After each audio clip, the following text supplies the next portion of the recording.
Section 2. You'll hear a tour guide giving a talk about a museum centre called Riverside Industrial Village. First, you have some time to look at questions 11 to 13.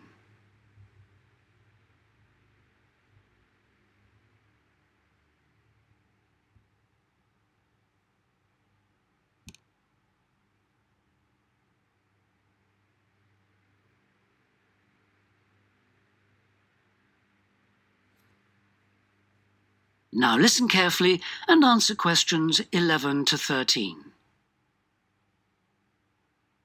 Good afternoon, everybody, and welcome to Riverside Industrial Village.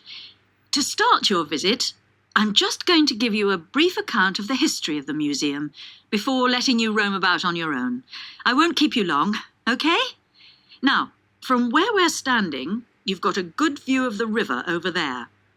And it was because of this fast-flowing water that this site was a natural place for manufacturing works.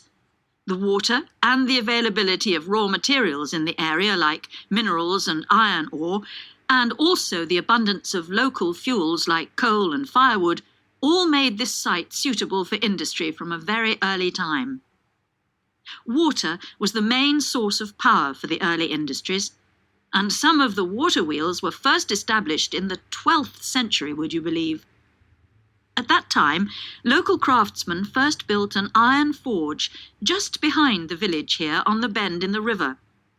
By the 17th and 18th centuries, the region's rivers supported more than 160 water mills, and many of these continued to operate well into the 19th century. But then the steam engine was invented. And then the railways came, and the centres of industry were able to move away from the rivers and the countryside and into the towns.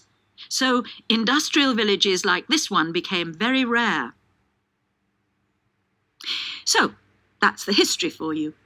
If you'd like any more information, you can ask me some questions, or you can read further in our excellent guidebook.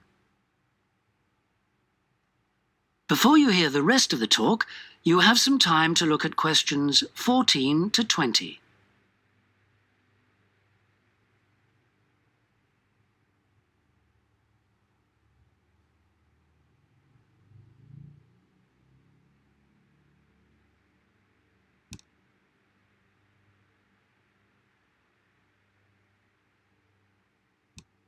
Now listen and answer questions 14 to 20.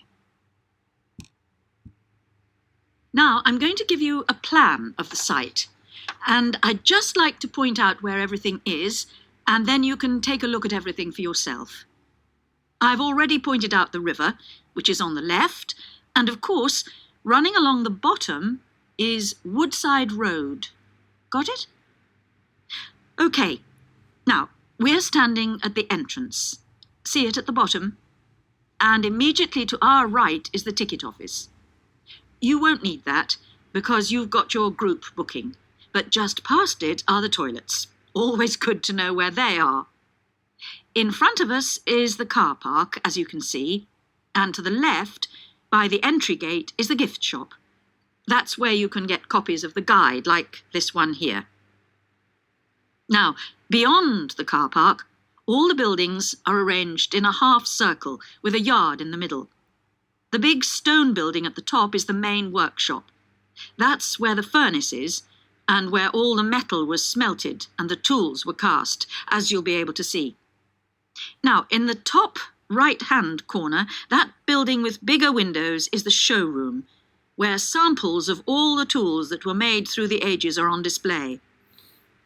In the top left corner is the grinding shop, where the tools were sharpened and finished.